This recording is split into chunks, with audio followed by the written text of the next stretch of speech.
You might think, oh, well, Jack, you did one segment about Dave Rubin. Surely you couldn't have another one sitting in the tank ready to go about Dave Rubin. Except that I, of course, became more curious about Dave Rubin, having seen this video in my YouTube algorithm suggestions. And I thought to myself, hey, what if we look at the other videos on Dave Rubin's channel for a hot minute? And I saw one that really interested me on Dave Rubin's channel, and it surprised me in a number of ways. Now, do you guys remember how I, in that previous segment about Dave Rubin, mentioned maybe he's just really lonely? Maybe this is a man who's pivoted into conservative politics, and general dipshittery has left him feeling isolated and without friends. Well, so I clicked on this video, and I have to tell you guys that I was not disappointed in the least by the fact that 1 second into the video, this is what appeared on screen. So this is a clip from a podcast that Dave Rubin is now a part of. I guess he has some open time ever since Tenet Media imploded due to the revelation that they were funded by the Russian state. And, well, he started a new show called Actual Friends, just in case you guys needed any kind of, like, assurance that Dave Rubin has friends. They made a show titled Actual Friends to let you know he has actual friends. They are definitely real friends, guys.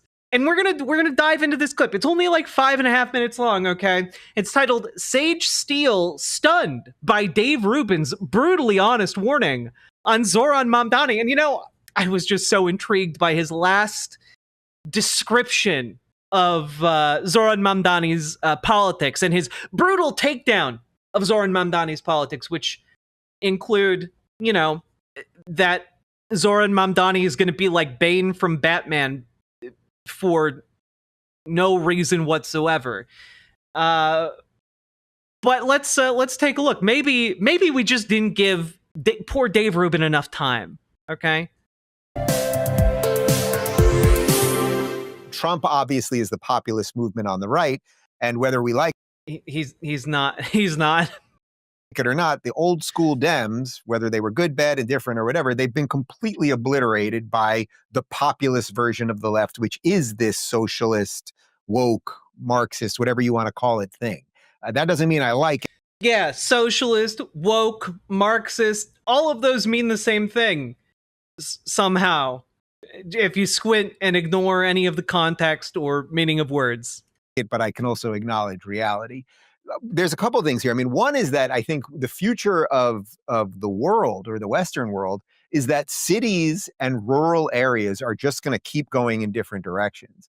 Big cities, people that live in big cities. Oh yeah, Russell Brand is on this show, as he's going through his, I think he's now like going through his actual legal prosecution. Like, he's being prosecuted for sexual assault.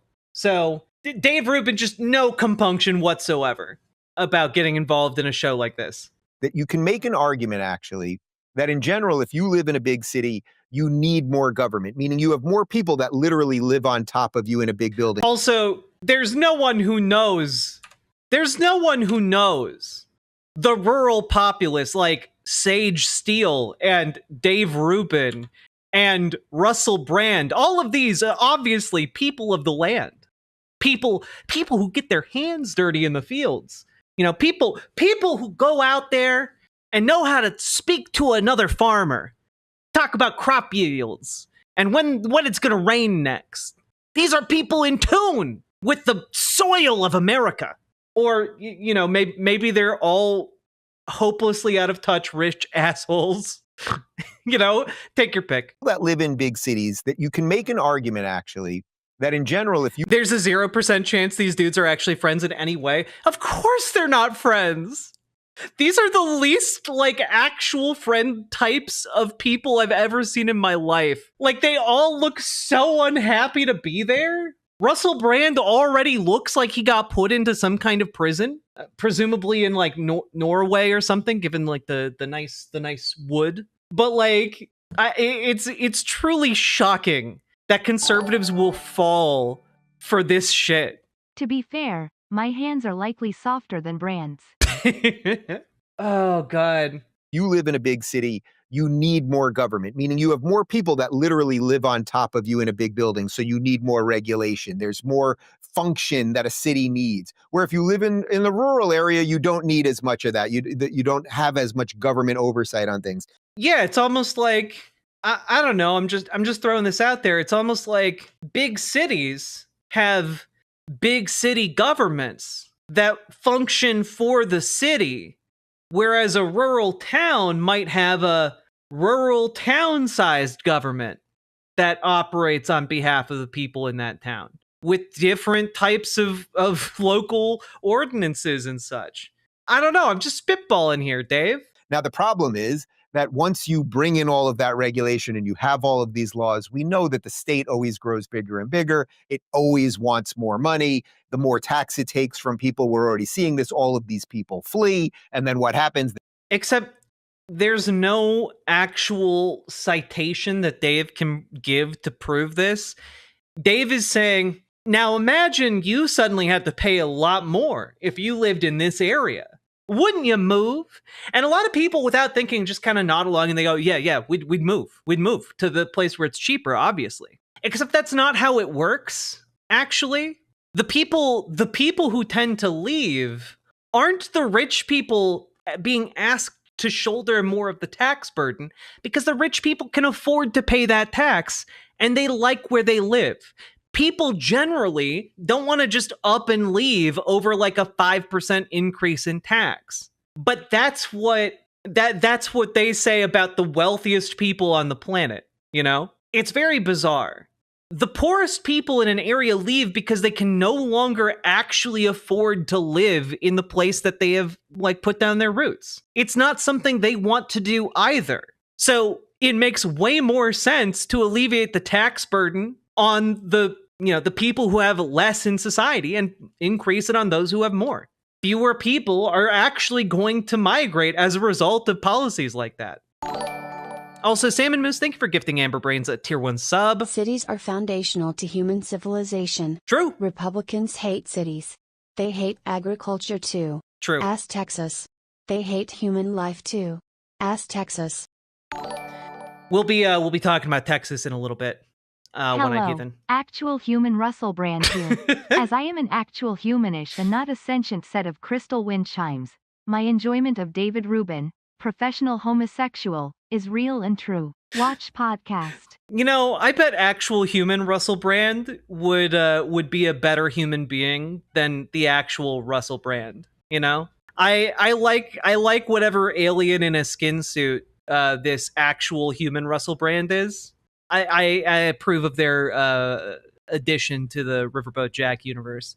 I can't believe Jack is hating on the poor rich folk. They just want to make money. Yeah, they never hurt anybody in their company towns. The tax base flees. They still need more money. They raise taxes. It crushes business. Again, it all becomes this very, snake eating its tail sort of thing. But all of that aside, this guy is an absolute radical who, as you pointed out, hasn't even lived in the United States for 10 years. He said that if... Whoa, he hasn't even lived in the United States for 10 years? That's crazy. Is he a U.S. citizen, though? Oh, the answer is yes? Oh, okay, then fuck off. Who cares? Like, genuinely, who gives a shit? Like, I don't know, my ancestors came here and were naturalized citizens at one point. Like, I'm sure Dave's were too. I get the distinct feeling Dave Rubin might have some ancestry that isn't originally from the United States. But, whatever. If Bibi Netanyahu showed up in New York City, he would arrest him. He's still... Based. Wow. Based. Cool. Wow. Can I can I here? I love the constant attempts to fearmonger about this man. It's genuinely shocking to me because you're going up against like maybe the most powerful opponent you could possibly pick. Let me throw this up real quick. This was posted 2 hours ago. Okay, this was posted 2 hours ago. You're trying to vilify this dapper motherfucker over here. Every take is gonna be. all right. That's slower than a tourist walks in Midtown. Okay, you want a photo, brother? Yeah. Yeah, let's take one. Yes, that's me. That's me. Yes. Done several recreations together. We have consumed tobacco phallus, and David taught me how to set it afire before consumption. We have gone to places as associates and drank agave. Thank you for the $10 dono, actual human Russell Brand. But look at him. These are just random people passing by while he is trying to film like campaign ads. Yeah, we can take one. Thank you. I appreciate you. I voted somebody that won. Thank something. you. Congratulations. Thank you so much. Thank you. We're on our way. Thank you. Yeah, no worries. Thank you. How's it going, guys? Thank you. You gotta catch up to me over here. How you doing, brother? Thank you, guys. Thank you. Like, the one thing I haven't seen this guy do is like do the most politician thing imaginable and kiss a baby. But like, out of all the politicians that currently exist, if I saw this man like kiss a baby on the forehead in like while going about trying to film like an ad, like I would just be like, yeah, that makes sense. That's actually not weird. Thank you, my man. I appreciate you. Thank you. Just what is dapper, finely dressed, good looking, clean cut. Yeah, for sure. Hi, Assalamu alaikum. How are you? Ready? Okay. I think she's coming. I love it. Look at her. Look at her come. Look at. It's so good. Ready? Okay. I think she's coming. Thank you. I voted for you. Yo voté por ti. Hell yeah. Madonna dice, voted por ti. Thank you. Give me one picture for Yes. Madonna. Your back pocket. Madonna. Thank you. Thank you, brother. I appreciate it. No. Let's go. The pure charisma you are trying to battle against is just unbeatable. I'm sorry. This man is like the antithesis of like the Republican vision of America. Like this man is like, you can't beat him. Sorry. This is why, by the way, Republicans have to like threaten to like, comb through his naturalization papers and try and like get him on a technicality so they can deport him. Like, it's because he's too powerful. I'll do it for you. Yeah, Zohran Mamdani, exactly. I'll do it for you. Okay. I got you. Camera. Like it's incredible. Like, I cannot imagine a more losing fight for these people to pick. So I welcome their hatred, It's incredible. Now, we go from, Zohran Mamdani over to a bunch of actual friends. Still chanting to the river to the sea, all of this stuff. I've said it on my show for weeks with this guy. If he wins in the fall, if you are Jewish, you leave New York City, period. It's incredible. Yeah, if you're Jewish, you have to leave the city immediately because this man is going to, this Zohran Mamdani fellow, you know what he's going to do? You know what Zohran Mamdani is going to do if he wins to all of you Jewish people in New York? He's going to increase anti-hate crime funding. That's right. He's going to boost it to record levels to track down the people perpetrating hate crimes against Jewish New Yorkers. And that's apparently terrifying to Dave Rubin. And you really have to ask yourself why that is, I think. Also, yeah, can we like take a moment And like this guy, this Zohran Mamdani guy, who is repeatedly over and over on television when asked that Jewish New Yorkers, like, stood up for them, defended them. He's made appearances with like one of the most popular Jewish candidates for mayor of New York, Brad Lander, and the current city comptroller. Like, but no, you have to get out if you're Jewish and in New York, because this really swell guy is going to try and make your life better. Meanwhile, Dave Rubin, Donald Trump's a swell guy. Just ignore the fact that he's dropping anti-Semitic slurs in his speeches these days. Just ignore that one of the guys he made effectively the shadow president of the United States dropped multiple Nazi salutes. Just ignore that the president of the United States, whose campaign was run in 2016 by one Steve Bannon, who has recently dropped Nazi salutes. Just ignore all that. He's the president who is definitely going to stand by Jewish people. Conservatism is the conservative movement that put him in charge. It's going to definitely stand by Jewish people. God damn. Lizard person here, just want to say I doubt this Dave guy has real friends. He's worse at pretending to be a normal human than I am, and damn a shapeshifter. Right-wingers are weird. Salamander emoji, girl emoji. Right-wingers are weird, and I just don't get it. I just don't get it. Period. And the Jews have an awful lot to do with a thriving New York City for over 100 years. But you get the hell out. Unfortunately, that's a bit of the story of the Jews, but you get out. There will be pogroms already right now in New York City. Wait, what? I'm sorry. Based on literally nothing, Dave Rubin is claiming Zohran Mamdani is going to do pogroms. Is going to conduct like purges of the Jews from New York City. Are you kidding me? I didn't think even Dave was this stupid. I like genuinely. This is racism. This is literally just he's Muslim, so he must hate Jews. It's crazy. They don't have functioning police. Well, wait till this guy gets in charge, where he's already calling for defunding the police and all of the rest of it. He also put up a tweet that said, yeah, he's going to defund the police to increase funding for social services so that the police can focus on things that actually need police there, instead of going and doing like mental health check-ins with homeless people. Wait a minute, that sounds good though. Wait a minute, that actually sounds good. Maybe we don't need men with guns trying to incarcerate homeless people who just need a hand, you know? I don't know. Just spitballing here. I think the exact quote was, "We should ban all guns." I mean, regardless of whether you're... I wonder if that was in the wake of a certain tragedy. Also, it'd be pretty cool if we could.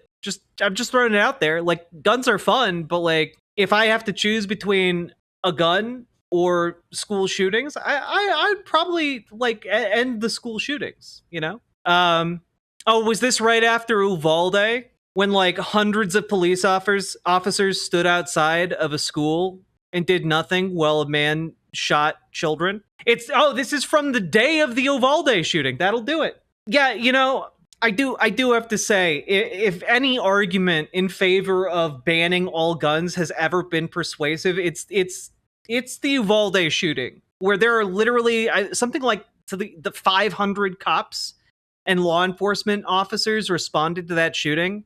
Not a single goddamn one of them like went into the building and stopped the shooter for like 3 hours while he was in a classroom of children and just shooting them.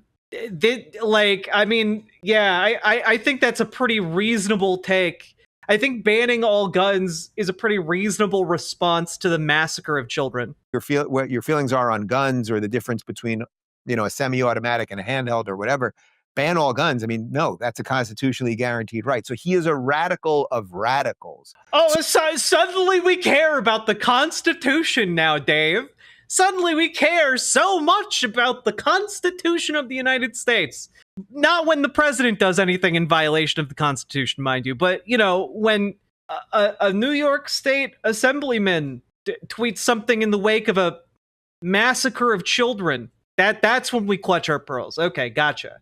So even if some of these people And actually, the thing that you read, Sage, that Charlie put up, that the college elite are the ones that are ushering all of the ideas in that we know destroy societies. That's the most perverse part of all of it. But I would say it's kind of just entropy. I see no way this gets turned around. So the savior is going to be Eric Adams, a guy who turned New York City into a sanctuary city in the first place. And by the way, a lot of the fault goes to Andrew Cuomo here, who nobody liked. I love that even after his attempt to argue against Zohran Mamdani's policies, he's still like, I don't see any way Eric Adams is gonna win. This Zohran Mamdani guy has it on lock, which is honestly great. I love that for us. And is the exact type of sort of centrist Democrat that Russell pointed out. I think if nothing else, Cuomo probably regrets killing all of those. I understand why some people would say it's not reasonable to ban guns. I would argue it's a reasonable response in the wake of a massacre of children to say, hey, maybe we shouldn't have guns. Maybe we shouldn't have the tool that allowed for the massacre of children to happen. I find that to be a reasonable human reaction. I can understand the arguments against that, but I also think that that is a very reasonable, incredibly human reaction to a tragedy. And like that, I think we all need to understand that as a reasonable reaction to a tragedy, whether or not you agree with that, with like the stance. Those old people, sending them back into the homes during COVID because old people vote. So he killed his own voters. He did. It's brilliant. And Russell, can I just chime in there? Because you said something. I don't want it to ever come across that I or any of you are unsympathetic to people who are in need, because that is the exact opposite. Is just that you got to be educated about what people like this are saying when they say free school lunches, free this, free that. You have to understand what they mean when they say free school lunches. It's not a difficult concept to wrap your head around. You know, like it's you give a child a lunch. It's not a complicated idea. Free buses. That's not what it is. It's just like when the Biden administration came in and it's like, no, free college education. We're going to forgive all these loans. No, nothing is free. Yeah, you're right. In the sense that it still costs money to produce that thing. It's just that we as a society recognize that there is an inherent good to providing these things at point of service for free, because certain people can't afford them otherwise. Or the enforcement mechanism of that, of like, you know, enforcing a cost on a certain thing is just not worth it. You know, you make it free as a result of that. Or the benefits to society at large are just so great that, yeah, you provide it for free. Kind of like how the fire department doesn't come and respond to your house being on fire and then presents you with a bill. Or even worse, shows up and waits for you to pay your bill before they start fighting the fire. You know, like, yeah, it does still cost money to pay those firemen, to build and maintain the fire trucks, to have the infrastructure in place to allow them to fight fires. That does all cost money, but we pay that money as a society because we recognize the benefit is there. The same way we should recognize that there is a benefit to people being able to easily get to work. The same way we should be able to recognize the benefit of children not starving. Like, children need to grow up and need to have the food necessary to fuel their brains and build their bodies. This isn't rocket science. You are investing in, like, the ability of your population to work and thrive. You'd think with such subterranean takes, their heads would all be level. I know, right? Sake Tanuki, thank you for the 5 tier 1 subs. Oh, yeah, Lady Ringcloud, that's Russell Brand, the noted sex pest. Are the professors working for free with college education? Of course not. The money comes. Yeah, of course not. The government owns the debt. Like, the government issued the debt. It can also just stop collecting it and cancel the debt. Like, we recognize that it is a huge burden on, like, the educated people of America to pay off those loans, especially when they are, you know, sometimes ballooned astronomically by various, like, interest rates. And when you forgive those loans, it stops the money from being tied up in paying the loans, meaning that there's an entire class of people that can then spend their money elsewhere within their communities, strengthening the local economy. It is a net benefit to do this. Comes from somewhere, and that's the problem, is people believe this and don't understand that it's going to hit them in other ways. And also, if there's anyone who knows a thing or two about nothing being free, it's Dave Rubin, the man who received hundreds of thousands of dollars for incredibly bad content. There's a video somewhere on my channel where I went over some of the content he was putting out on Tenet Media. I think I put out a video, something like Dave Rubin's like hit rock bottom. And it was him doing a video for Tenet Media, the Russian state op. And in it's just him reacting to like a YouTube short with like another person and like talking about like going to like cocktail parties. And it was some of the most banal, toothless, insipid pieces of content I've ever seen in my life. It was truly boring and mediocre, and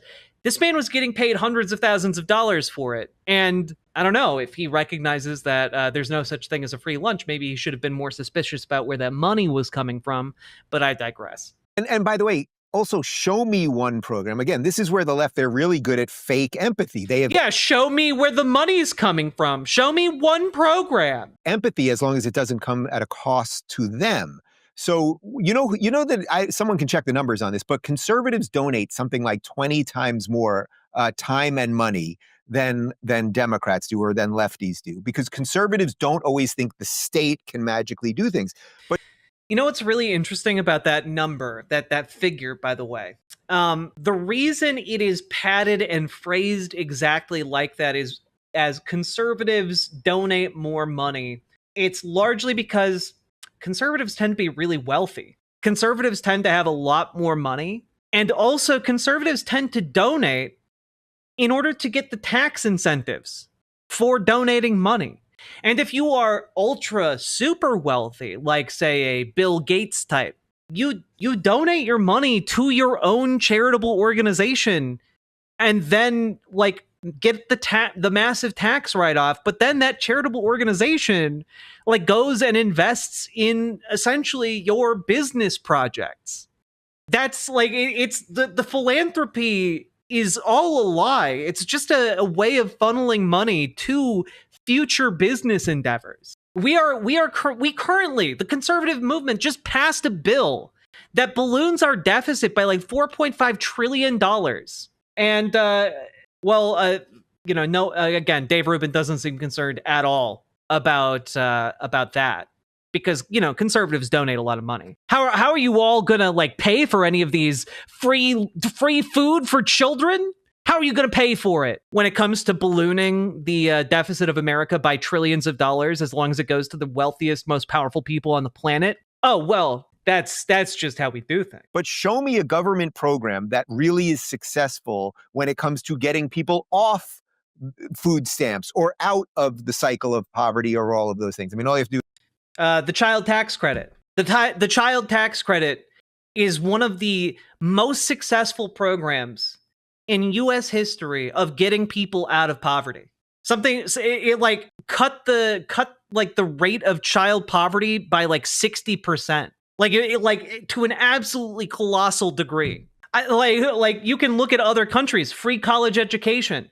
You can look at our own country, our own results with like free school lunch, free school breakfast programs. These things meaningfully and materially improve the lives and well-being of people in communities and help them to break the cycle of poverty and get out of their dire economic constraints. Wow, Mithril, that is an interesting story. Mithril writes, fun story, I used to work security on a marina. 80% of the boats never went out because they were bought as tax write-offs. That is insane to me. Gotta keep those boats so that we can not pay our taxes. Am I right, fellas? Do is read a Thomas Sowell book on this. It never does. It actually exacerbates it. So that's the problem. Fun fact about Thomas Sowell, and one of the reasons they all love him to death is that dude has written a lot of books and no peer-reviewed research whatsoever. He's one of, again, like we've gone over like his essays on stream before. His arguments are really bad. Would it be nice? Would we all like? Yes, that if you have to have a layer of people who have some need, that the state can highly functionally provide programs that will, give them that safety net, and then eventually they'll get off that. Yes, we'd all like that in theory. It absolutely does work like that, actually. For example, one of the other things I've been looking more into, housing first approaches, tend to have a large degree of success. I think, was it Finland? There was a Nordic country that recently rolled out a program to eliminate homelessness by giving people homes. And something like within like the first year of the program, something like, it might have been like 65-70% of the people like had gotten on their feet and were like now functioning, working members of society. Like the success rate of these programs is indisputable. The only reason people like Dave and people like these conservative think tanks don't like these programs is because they would need to increase the tax burden on the wealthiest members of society. And people like Dave and these conservative think tanks operate at the behest of the wealthiest people on the planet. Simple as. It simply never works. You get bad programs that keep people in a cycle of poverty. And that's the twisted part about his thing about rent controls. Yeah. Think about what that's going to do. If you're a developer in New York City, I don't know, Donald Trump was a developer. If you're a developer in New York City, you want to come in and then you want the market to dictate what you can sell apartments for. And that's how you innovate and build better things and build actually cooler things. And that's how you get buildings in places like half of the Gulf states right now that are flourishing because they've started to bring in capitalist ideas and there's competition. Then you can actually build new things versus, what you get in socialist communist states? You get buildings with linoleum floors and green lighting like they have in Russia. Not to not to like China post too much, because like I have so many problems with China, right?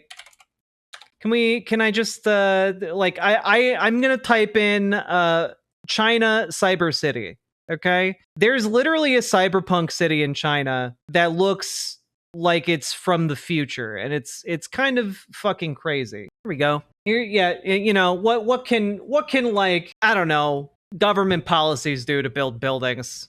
Who can say? You couldn't build a city like this without the glories of wait a minute. Now, I'm not saying that like China is this socialist paradise, okay? All I'm saying is that Dave Rubin's argument here that like, oh, well, you can't get things built with like government subsidies and like government programs, and like you can actually build an awful lot of things with government subsidies, okay? And turns out Zohran Mamdani has a plan to do that. He has plans to build something like 200,000 new affordable housing units. He also has plans to work with the various construction companies of New York City in order to build those, while also addressing zoning laws to allow more places to be built on top of. And you can in fact build with government subsidies. I don't know, like it's hard for me to wrap my head around the size of the bubble of unreality you need to live within and strive to create in order to not understand how like a government might be able to build an effective social program that actually benefits people, or an effective program that builds like low-income housing. I struggle with that. It's difficult for me. And like, again, we have examples of major government projects being created, not just here, not just in like other countries that like, nominally call themselves like communist, like China. We all know state capitalism when we see it. But also in the United States. We're using it right now. It's called the internet. It's one of the most successful like government projects of all time. Hey, do you have one of these? Made with government subsidies to create telecommunications. Congrats. Like, it's not like you have to look that far. Around your home, every single day, you use technology created by government subsidies, if not outright government research programs. Okay? It's nuts. Literally, one of our moderators helped to build the internet for the US government. You can watch my interview with her on the channel. Just gotta get the plugs in. Okay, thank you, Ashley. Thank you for helping to invent the internet. But it's genuinely shocking to see this level of delusion. Okay, wait, really? Who? Ashley. Ashley, our moderators. You can look. We have an interview on the channel, which I encourage everyone to check out. Very fascinating person, wonderful woman, and highly recommend that interview. But Dave Rubin and his friends, just absolutely unhinged from reality. There we go. We did another segment, baby. We're churning them out today. Hey. Riverboat Jack is going to town. All the viewers gather around. Twitch and YouTube is where she streams. All that content is bursting the seams. Politics, dating, plenty more. Her sense of fashion you'll adore. So grab your stuff and hop aboard.